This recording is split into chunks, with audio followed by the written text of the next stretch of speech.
Dear students, in the previous session we read A Tiger in the House part 1 from the book Anne Ellen Hand. In that session we read Grandfather finds a tiny tiger cub in the forest and brings him home.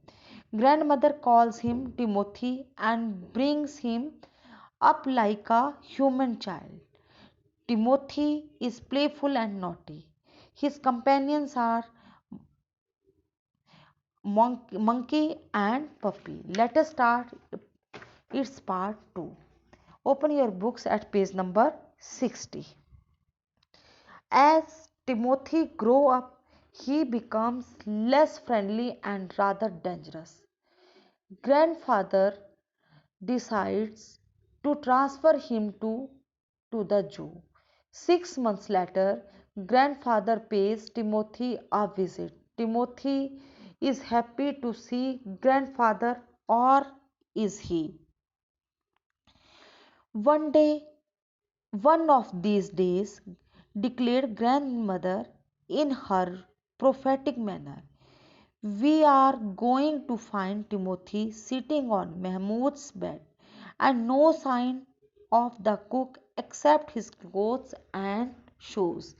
एक दिन दादी अपनी पुरानी बात बता रही हैं prophetic manner में कि एक दिन हम महमूद के कमरे में महमूद को देखने गए, तो वहाँ पर हमें महमूद का कोई भी निशान नहीं दिखाई दे रहा था सिवाय उसके कपड़ों और जूतों के।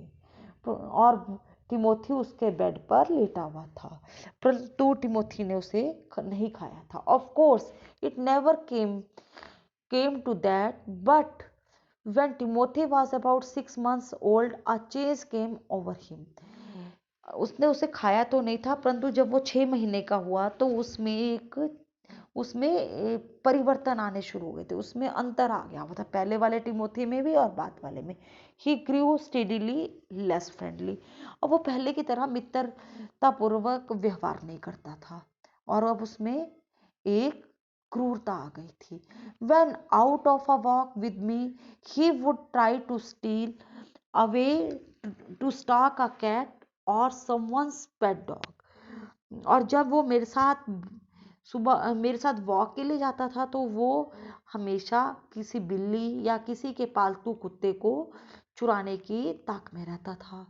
Sometimes at night we would hear friends cackling from the poultry house, and in the morning there would be feathers lying all over the veranda. कई बार पोल्ट्री हाउस, बच्चों पोल्ट्री हाउस होता है जहाँ पर मुर्गियों को रखा जाता है बेचने के लिए और अंडे उनके के लिए, तो वहाँ से आवाज़ें आती थी और सुबह हमें वरांडे में पंख ही पंख मिलते थे। Timothy had to be chained up more often.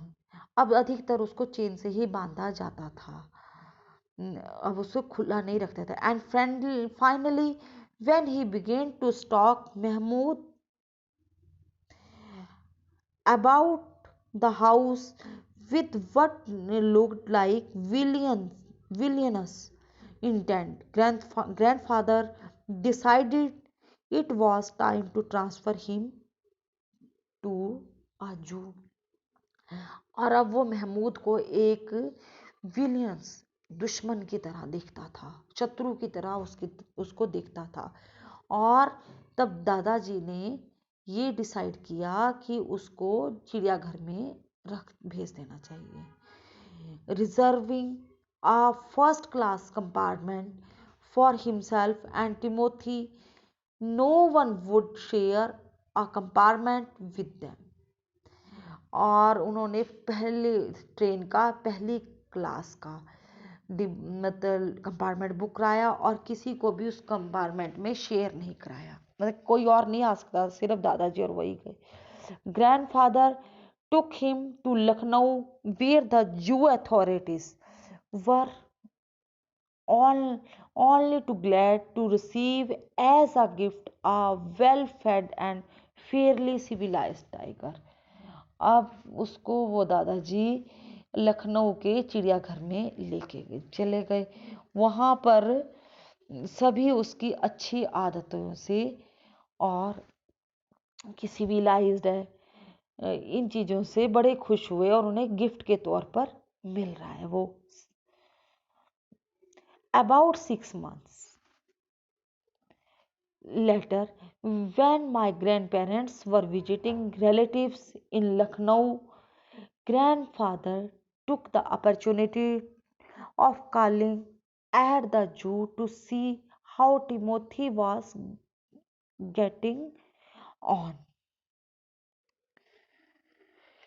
अब 6 महीने बाद मेरे दादा दादी को लखनऊ जाने का, अपने रिश्तेदारों के पास जाने का मौका मिला। तो दादाजी ने को जू जाने का भी अवसर मिला, जिससे कि वो टिमोथी को देखकर आ सकेगी वो कैसा है, वो कैसा है। उन्हें ये अवसर 6 महीने बाद मिला। I was not there to accompany him about I heard all about it when I returned to Dehra. अब मैं उनके साथ नहीं जा पाया, परंतु जब मैं देहरा वापस आया तो मुझे उन्होंने उस सब के बारे में बताया। Arriving at the zoo, grandfather made straight for the particular case in which Timothy had been interned. अब दादाजी जब चिड़ियाघर में पहुंचे तो दादाजी सीधे ही उस पिंजरे की तरफ गए जहां पर टिमोथी था। The tiger was there crouched in a corner. Tiger कहाँ था? एक कोन था उसमें बाघ, और वो एक कोने में था। फुल ग्राउंड, पूरी तरह बड़ा हो चुका था। ग्राउंड मतलब पूरी तरह से वो बड़ा हो गया था। अब विथ मैग्निफिसेंट स्ट्रिप कोट, और उसके ऊपर उसके जो बाल थी, फर थी, उस पे स्ट्रिप्स वाली फर थी। पता है ना वो जो बाघ में सीधी स्ट्रिप्स वाले होते हैं, वैसे ही उसके पूरी तरह से आ गए थे बाल भी। Hello Timothy said grandfather and put his arms through the bars of the case. अब उन्होंने, दादाजी ने अपने हाथ अंदर किए केस के पिंजरे के सरियों से अंदर किए और कहा hello Timothy. The tiger approached the bar. अब टाइगर कहाँ आ गया? बार के सलाखों के पास आ गया। And allowed grandfather to put both hands around his head. और दादाजी के दोनों हाथों को अपने सिर के चारों तरफ करने के लिए वो बिल्कुल पास आ गया। Grandfather stroked the tiger forehead and tickled his years. दादाजी ने उसके फॉरहेड, माथे को छुआ और उसके कान को पकड़ा, टिकल, प्यार किया। एंड whenever he growled, और जब वो गुर्राने लगा, smacked him across the mouth, तो which was his old way to keeping him quiet। तो दादाजी ने उसके मुंह को आस्ते से स्मैक किया, उसको हिट किया, हल्का से उसको चपत लगाई, जैसे कि वो उसको चुप कराने के लिए पहले करते थे। Thank you students.